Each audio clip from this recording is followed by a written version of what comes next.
recipe inspired from readingrewards.com.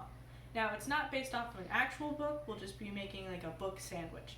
For this recipe, you'll need 2 things of cheese, some turkey or any deli meat of your choice, and mayonnaise, and tortilla. So what you're going to do is you're going to take your mayonnaise and you just squeeze it onto your tortilla. This is to make sure it's not super dry and the sandwich doesn't fall apart. So you just take it and you spread it across, not too much though. And then you take your 2 pieces of cheese and you just stack them right next to each other. And then you take your deli meat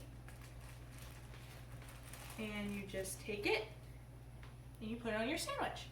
And then after your sandwich looks like this, you'll take it and you'll fold the sides so they cover like a blanket.